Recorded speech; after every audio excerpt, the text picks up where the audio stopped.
Good afternoon सबको मेरे तरफ से खुलुमखा चिबाई नमस्ते। मैं आज फेसबुक लाइव में आया हूं टू मेक अ स्टेटमेंट। जैसे आपने सब देखा है, मैं सबसे पहले पूरे त्रिपुरा के वोटर्स को जिन्होंने मेरी बहन को वोट किया है, मैं उनको धन्यवाद देना चाहता हूं। बेलाइनो हमबाई, आपने हमारा कैंडिडेट को सपोर्ट किया और जिताया, उसके लिए मैं आप सबको थैंक यू बोलना चाहता हूं, दिल से थैंक यू बोलना चाहता हूं। हमने बहुत सोच समझ के एक जॉइंट कैंडिडेट दिया था जो तिपरासा का बात दिल्ली में रखे, और मेरा यही उम्मीद रहेगा कि जो हमारा फाइट है, जो हमारा स्ट्रगल है, जो हमारा कॉन्स्टिट्यूशनल सोल्यूशन है, वो बात को अगर दिल्ली में पार्लियामेंट के अंदर और होम मिनिस्ट्री के अंदर अगर अपने सम्मान से और अपने पॉइंट ऑफ व्यू से रखना है, तो मेरी बहन जो अभी आपके वोट से ईस्ट त्रिपुरा से जीती है, वो उसको रखेगी और मैं भी उनके साथ रहूंगा। दूसरा बात है कि मैं अपने सब वॉरियर्स को एक अपील करना चाहता हूं। आज हम लोग जीते हैं, आज हम लोग जीते हैं और कोई और हारा है। पहले हम लोग हारते थे और कोई और जीतता था। हार जीत रहेगा, लेकिन जिसने आज कांग्रेस को वोट किया है, जिसने आज सीपीएम को वोट किया है, जिसने आज इंडिपेंडेंट या नोटा किया है, वो भी हमारे तिपरासा लोग।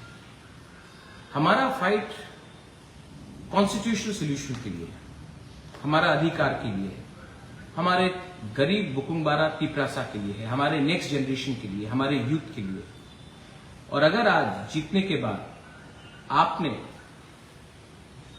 जो तिपरासा जिसने सीपीएम को वोट किया या कांग्रेस को वोट किया या इंडिपेंडेंट को वोट किया, उनके ऊपर अगर आप आक्रमण करते हो, उनके साथ आप फाइटिंग करते हो, तो नुकसान हमारा कम्युनिटी का है।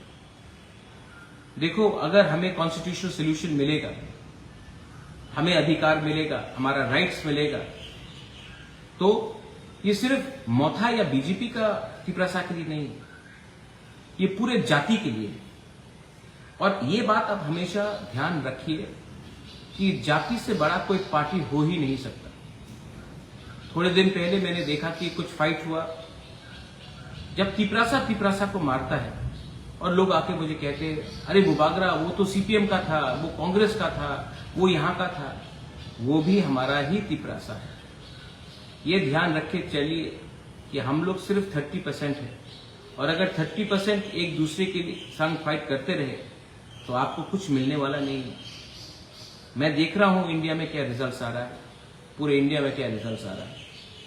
हमारा पॉइंट ऑफ व्यू बहुत क्लियर है कि हमें अधिकार चाहिए, हमें डायरेक्ट फंडिंग चाहिए, हमें हमारा स्क्रिप्ट चाहिए, हमारा बॉर्डर्स को सुरक्षित होना है, हमारा कॉन्स्टिट्यूशनल सोल्यूशन में हमारा जो डिमांड है, तिपराहा का जो डिमांड है, उसको हमको चाहिए।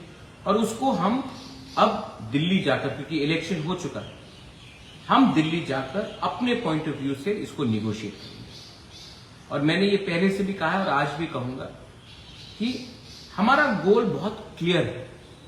आई am with only those who want to help my people and my community. My aim is to protect our people and fight for our survival in existence. मैं इतने दिन से चुप रहा क्योंकि समय कहता है कौन से समय किसी को कुछ बोलना चाहिए और कौन से समय किसी को चुप रहना चाहिए। मैं हमेशा अपने तिपरासा को बोलता हूं, दिमाग से लड़ो, बल से मत लड़ो। आपने वोट किया है, आपने हमें जिताया है, हम थैंक यू। अब समय नहीं है फाइट करने के लिए। अब समय नहीं है कि भाई भाई को फाइट करे, परिवार परिवार से फाइट करे, अपने कामी में आप किसी के ऊपर अटैक करे, किसी के दुकान को जलाए। इससे कुछ नहीं मिलेगा, इससे हम कमजोर होंगे।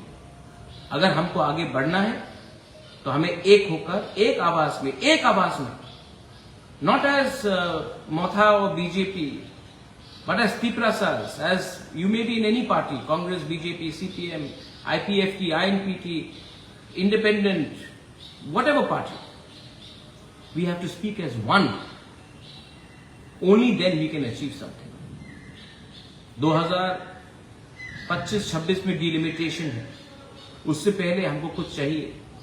आज अगर लोग हमारे जमीन में आकर, हमारे फॉरेस्ट में आकर सेटल हो जाते हैं, हम उनको हटा नहीं सकते. उसके लिए कानून चाहिए.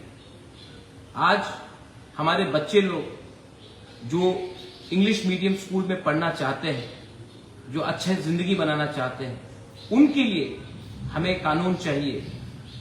आज अगर एडीसी में डायरेक्ट फंडिंग आता है और हम आपको नौकरी दे सकते हैं, सिर्फ भाषण नहीं, नौकरी दे सकते हैं, उसके लिए कानून चाहिए. और आज अगर हमें कुछ चाहिए तो एक बार मेरे दोस्त, मेरे लोग, stop thinking as political parties, start thinking as a जाति. Not against anyone, but for the future of a people. बहुत लोगों को कुछ लगता होगा कि मैं इतने दिन तक चुप क्यों था. चुप इसलिए हूं क्योंकि राइट टाइम में राइट डिसीजन, राइट टाइम में अपना कमिटमेंट दिखाना पड़ता है. फिर से दलाई नोहाम्बाई, आज पूरे इंडिया में रिजल्ट्स आ रहा है. अब देखते हैं कि आने वाले 1-2 घंटे में क्या होगा. जो जीते हैं मैं सबको थैंक यू, उनको कॉन्ग्रेचुलेट करना चाहता हूं. जो हमारे विरोधी भी हैं उनको भी मैं थैंक यू बोलना चाहता हूं. जिसने हमें गाली दिया लेकिन आज वो जीत रहे हैं, मैं उनको भी थैंक यू बोलना चाहता हूं. क्योंकि इलेक्शंस खत्म हो चुका है, हमारे देश को आगे जाना है. और अगर देश को आगे जाना है तो हमें सोच समझ के अपना निर्णय और अपना थिंकिंग को आगे ले जाना चाहिए. अंत में मैं आप सबको एक ही बात बोलना चाहता हूं. अगर हमें कॉन्स्टिट्यूशनल राइट्स चाहिए, सॉल्यूशंस चाहिए, जो हमारा डिमांड है उसको पूरा करना है, तो उसके लिए संघर्ष तो करना पड़ेगा. उसके लिए हमें एक लंबा फाइट करना पड़ेगा. और लंबा फाइट करने के लिए आपको 2 चीज का दरकार होना चाहिए. एक पेशेंस, और दूसरा आपको लालच नहीं रखना. आज के लालच के लिए कल का भविष्य हम खो नहीं सकते. इसके लिए जो भी करूंगा लोगों के लिए करूंगा, जो भी करूंगा दफा के लिए करूंगा, और जो भी करूंगा अपने इंटरेस्ट के लिए करूंगा, हमारे लोगों का इंटरेस्ट के लिए करूंगा. यही मैं बोलना चाहता हूं. बेलाई नोहाम्बाई, खुलुमखा, I love you, God bless you, and please don't indulge in any violence. यहां में हमारे जो सीपीएम के लोग हैं, कांग्रेस के लोग हैं, जिनको आज कुछ डर होगा, मैं आपको बोलना चाहता हूं, और मैं अपने वॉरियर्स को भी बोल रहा हूं, ऐसा कुछ मत करो जिससे कम्युनिटी कमजोर हो. वो भी हमारे भाई हैं, वो भी हमारे लोग हैं, और इस वायलेंस से नुकसान हमारे ही होगा. मैं जो बोल रहा हूं बहुत गहरा बात बोल रहा हूं, इसको समझने की कोशिश कीजिए और किसी के बात सुनकर वायलेंस मत कीजिए. बेलाई नोहाम्बाई, खुलुमखा. Thank you.